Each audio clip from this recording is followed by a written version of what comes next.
हे everyone, welcome back. So आज की video में हम डिटेल में समझेंगे चेक डॉट के बारे में, जिसका सिंबल है CDT। ये किस तरह का टोकन है, वर्क कैसे करता है, features, tokenomics and the future potential.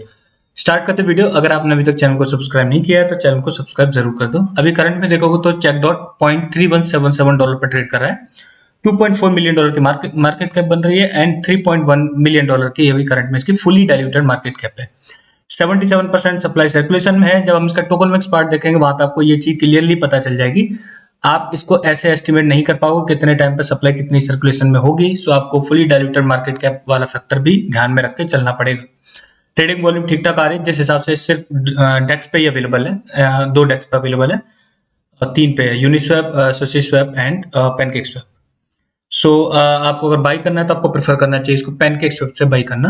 And by भी किस तरह से करना है वो हम लास्ट पोर्शन में समझेंगे। ना come to the point, trading volume ठीक ठाक है एंड ये जो टोकन है वो वर्क कर रहा है साइबर सिक्योरिटी वाले फील्ड में। Cyber security basically actually insurance protocol है। इंश्योरेंस प्रोवाइड करता है टुवर्ड्स सर्टेन केसेस, और वो 13 कैटेगरीज है, 13 कैटेगरी जिनमें वो इंश्योरेंस प्रोवाइड कर रहा है।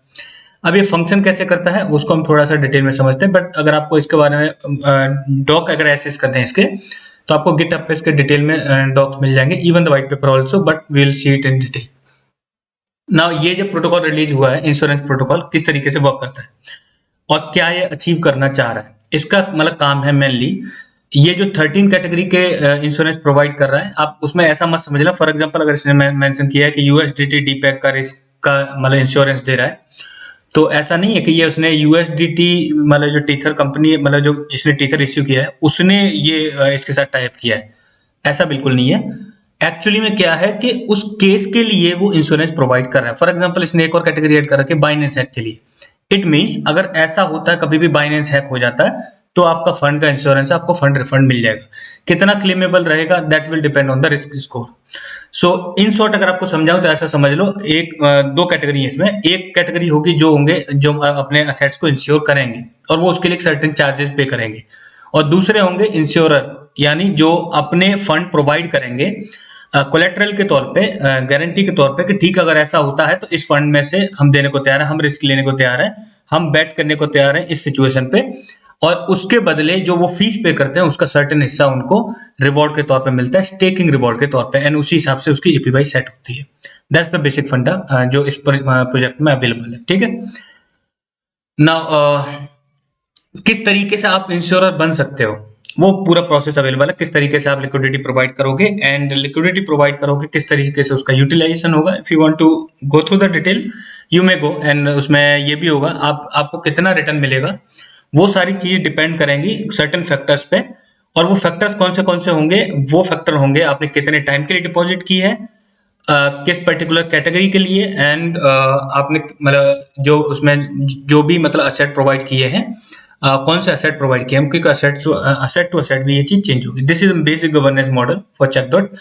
किस तरीके से clients and verifiers and CDT holders के बीच में this whole mechanism will work. Okay, governance वाला पोर्टल इसमें लिखा हुआ है, आप यहाँ पे देखोगे गवर्नेंस का, लेकिन अभी वो लाइव नहीं है, वो बाइनेंस स्मार्ट चेन पे बाद में लाइव करेंगे। पहले इन्होंने अपना जो टोकन बनाया था इथेरियम के नेटवर्क पे, लेटर ऑन अभी बाइनेंस स्मार्ट चेन पे गवर्नेंस पोर्टल लेके आएंगे इस साल के अंत तक। फिर उसी में प्रपोजल्स डिसाइड होंगे and then the whole thing will be decided.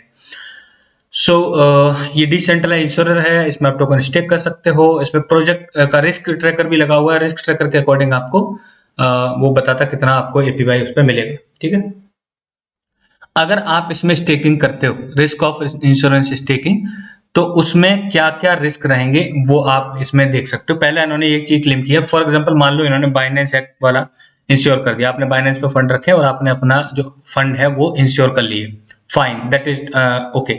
लेकिन अगर आपने इसके प्लेटफॉर्म पर कोई भी असेट स्टेकिंग के तौर पर मतलब वहां पे स्टेक किया है, वहां पे पूल में सबमिट किया है, उसकी कोई गारंटी नहीं होगी। ये भी इन्होंने बोला है किस किस के लिए प्रोन हो गया, यानी ऐसी कौन सी सिचुएशन हो सकती है जहां पे ये चीज मतलब जो आपके असेट है वो कॉम्प्रोमाइज हो सकते हैं साइबर अटैक्स के केस में। एंड क्लेम में इन द सेंस जब आप अर्ली क्लेम कर दोगे देन लॉकअप पीरियड पे भी डिपेंड करेगा एंड लिक्विडिटी एंड वॉलेटिलिटी पे भी ये चीज डिपेंड करेगी। ठीक है, now let's come to the point. इन्होंने ब्रिज भी लाइव कर दिया है एज ऑफ नाउ। अगर ये ब्रिज लाइव आप यूज करना चाहो कर सकते हो। You can transfer your CDT token from Ethereum network to Binance Smart Chain network and vice versa. Binance Smart Chain to Ethereum के नेटवर्क पे भी ले जा सकते हो।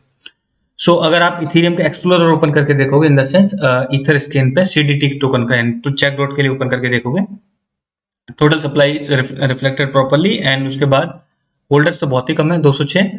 बट यहाँ पे आप एक चीज देखोगे, जो होल्डिंग पैटर्न है that is very neat and clean. अगर आप वॉलेट में देखोगे, जो पोटेंशियल कोई पर्सन होल्ड कर रहा है this fourth wallet, that is holding 0.8542% supply, that is very less. सबसे सप्लाई चेक डॉट के ब्रिज में है, एंड ब्रिज क्यों अवेलेबल कराया, क्योंकि ब्रिज के थ्रू लिक्विडिटी प्रोवाइड की है टू द अदर चेन, यानी बाइनेंस स्मार्ट चेन पे। एंड वहां भी देखोगे लिक्विडिटी वाइज अगर उसका डिस्ट्रीब्यूशन देखोगे किस तरीके से है, that is also fine, nothing to worry about the holding pattern ना। अगर इसका व्हाइट पेपर ओपन करके देखोगे तो उसमें पहले तो चेक डॉट वर्क कैसे करता है, क्या क्या मतलब जो कंडीशंस है वो इंश्योरेंस के लिए रखी है, क्या क्या जो इंश्योरेंस ले रहे हैं उनके लिए रखी है, वो सारी चीज मैं आपको ब्रीफली बता चुका हूँ। अब मैं आपको बताता हूँ व्हाइट पेपर में जो मेन हिस्सा जो आपको 18वें पेज पे मिलेगा, जो टोकनोमिक्स का डिस्ट्रीब्यूशन किया है। अब देखो इसमें जैसे बोला है कि प्राइवेट सेल में इन्होंने इतने परसेंट दिया है, लाइक 10%, 0.1 के प्राइस पे 1 वीक लॉकअप रखा है, उसके बिफोर पैनकेक स्वैप लिस्टिंग से पहले, ठीक है। 100% यूनिक्रिप्ट रखा है पब्लिक सेल, और 40% सप्लाई है पब्लिक सेल में गई है, and that is 4 million CDT, क्योंकि टोटल सप्लाई उसकी max total supply that is 10 million ना। इसमें कुछ कैटेगरीज ऐसी हैं जिनमें आप एस्टिमेट ही नहीं कर पाओगे कि कितने टाइम पे सप्लाई सर्कुलेशन में आएगा। For example like staking reward 5% उसके लिए रखा है, स्टेकिंग 1 मंथ लॉकअप, उसके बाद सप्लाई सर्कुलेशन में आएगी। बट जैसे जैसे लोग स्टेक करेंगे, जैसे जैसे क्लेम करेंगे, वैसे वैसे आएगी।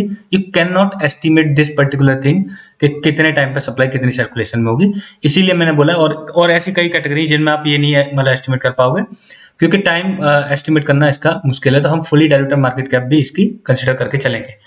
सो this is the website for check dot. अभी इन्होंने 13 इंश्योरेंस के प्रोडक्ट अवेलेबल कराए हैं। कौन से हैं वो आप अगर चेक करना चाहो तो चेक कर सकते हो। उसमें बाइनेंस अगर मतलब बाइनेंस का हैक भी इंक्लूड किया है, यूएसडीटी का डीपैक होना भी इंक्लूड किया है, and much more. So categories अगर देखोगे, स्मार्ट कॉन्ट्रैक्ट वल्नरेबिलिटीज, अगर ऐसा कुछ होता है तो उसमें भी वो आपको मतलब आपके फंड को इंश्योर करेंगे। प्लेटफॉर्म का हैक हो जाना, ओरेकल का मेल फंक्शन हो जाना, वॉलेट का एक्सप्लॉइट होना, validator slashing, and stable coin depeg, इस कैटेगरी में। और कौन से अवेलेबल है that you can find over there in the section. Now for example ये प्रोवाइड करेगा, मान लो कि USDT depeg risk, PancakeSwap पे स्मार्ट कॉन्ट्रैक्ट में कोई वल्नरेबिलिटी क्रिएट हो जाती है, लीडो पे स्मार्ट कॉन्ट्रैक्ट में कोई प्रॉब्लम हो जाती है, या फिर यूएसडीसी डीपैक हो जाता है, एव का वॉल्यूम 3 में अगर स्मार्ट कॉन्ट्रैक्ट में प्रॉब्लम हो जाती है, फिर बाइनेंस का एक्सचेंज हैक कर जाता है। लाइक ये एग्जांपल के तौर पर आप ऐसे देख सकते हो। अब इनमें हर एक कैटेगरी में एक रिस्क फैक्टर होगा, यानी यूएसडीटी के डीपैक होने का जितना रिस्क होगा, जरूरी नहीं उतना ही रिस्क बाइनेंस के एक्सचेंज के हैक हो जाने का होगा, है ना। दोनों का अलग अलग होगा। पैनकेक स्वैप का स्मार्ट कॉन्ट्रैक्ट और लीडो के स्मार्ट कॉन्ट्रैक्ट की वल्नरेबिलिटी ये अलग अलग होगी, तो उसी हिसाब से रिस्क फैक्टर होगा, और जितना कम रिस्क फैक्टर होगा उतना ही कम लोगों को पे करना पड़ता है ना।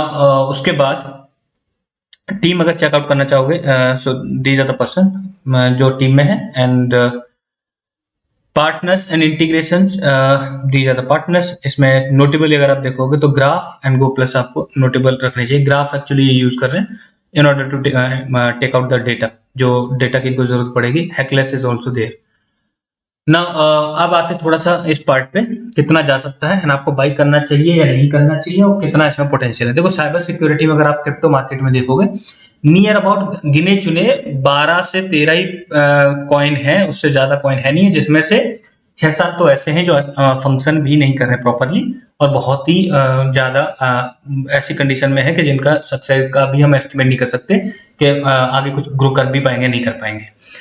अब इनमें कुछ तो बहुत अच्छा कर रहे हैं, जैसे for example BIDT token is doing very well, है ना। सो कुछ और भी हैं, उससे भी ज्यादा लीड पे एक और है। अगर मैं इसका एस्टिमेट करूं कि इस कैटेगरी में ये टोकन कितना जा पाएगा, और लॉन्ग टर्म पर्सपेक्टिव से होल्ड करना है शॉर्ट टर्म पर्सपेक्टिव से, तो उसको थोड़ा सा क्लियर कर रहा हूँ। पहली चीज, लास्ट 1 मंथ में लगभग 500% ये पंप किया है, लगभग, थोड़ा कम ज्यादा उसको आप एस्टिमेट कर सकते हो।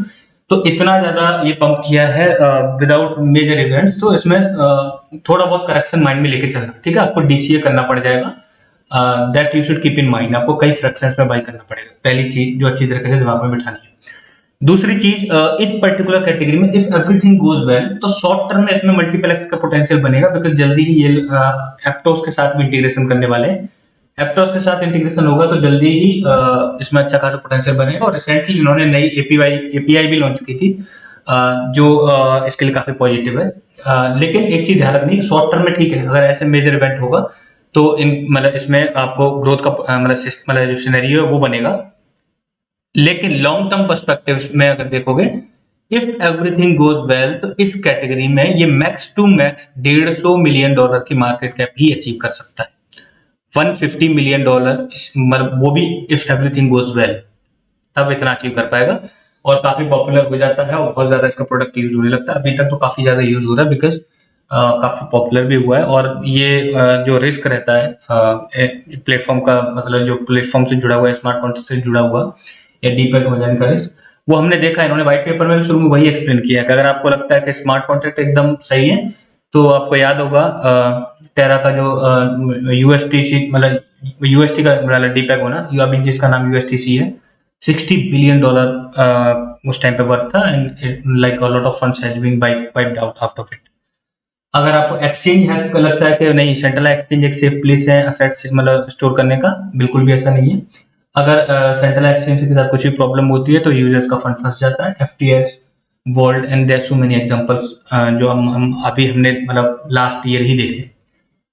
उसके बाद अगर आपको लगता है कि मतलब जो हम वॉलेट में रखते हैं डिसेंट्रलाइज वॉलेट, वहां पे सेफ है, नहीं ऐसा भी नहीं है। कई बार छोटी मोटी सी मिस्टेक हो जाती है, स्मार्ट कॉन्ट्रैक्ट कॉम्प्रोमाइज हो जाते हैं और वॉलेट से भी बैलेंस गायब हो जाता है पूरा। उसके भी कई सिनेरियो, लाइक मैं जस्ट एक बेसिक सिनेरियो बता रहा हूँ, और वॉलेट भी कॉम्प्रोमाइज हो जाते हैं। तो उस केस में अगर थोड़ा बहुत पे करके आप उसको इंश्योर कर सकते हो तो डेफिनेटली मास लेवल पे इसके अडॉप्शन के चांसेस रहेंगे। लेकिन फिर भी लिमिट मैंने आपको बता दी है, max to max $150 million, not more than that. So अगर आप देखो with respect to the current market cap जो अभी करंट में अवेलेबल है, और थोड़ा बहुत इसमें करेक्शन भी एक्सपेक्टेड है।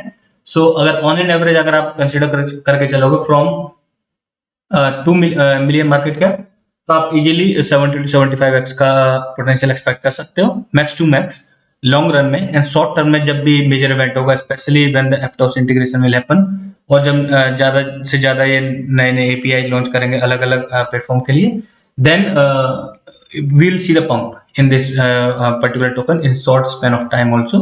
So within a month or 2 month अगर कोई मेजर इवेंट आ जाता है, then आपको easily 2 to 3x का सिनेरियो बनेगा।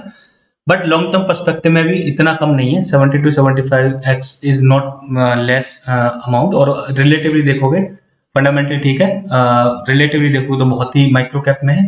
2 से 3 मिलियन डॉलर की मार्केट कैप में होना कुछ भी नहीं है एक अच्छे प्रोजेक्ट के लिए। आपको पता ही है कि अगर सब कुछ सही जाता है तो कितनी जल्दी ये मतलब जो मार्केट कैप है उसमें मतलब एप्रिसिएशन कितनी जल्दी हमें देखने को मिल सकता है। सो आई होप सो मैंने आपके सारे जो क्वेश्चन है उसका आंसर दे दिया होगा। फिर भी अगर आपके माइंड में कोई सवाल रहता है आप कमेंट कर सकते हो, I will gladly answer it. Thanks for watching the video.